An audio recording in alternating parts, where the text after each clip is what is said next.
BNP chairperson Begum Khaleda জিয়ার বিদেহী আত্মার শান্তি কামনায় বিভিন্ন জেলায় দোয়ার আয়োজন হয়েছে। বরিশালে জুমার নামাজ শেষে নগরীর বিভিন্ন মসজিদে বিশেষ মোনাজাতের আয়োজন করা হয়। এ সময় বেগম খালেদা জিয়ার রুহের মাগফিরাত কামনা করেন মুসল্লিরা।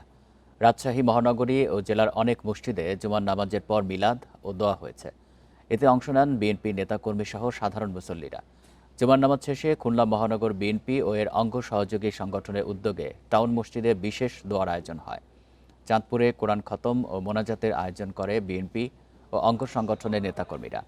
বেগম খালেদা জিয়ার আত্মার শান্তি কামনায় খাগড়াছড়িতে দোয়া ও মিলাদের আয়োজন করেছে জেলা মহিলা দল।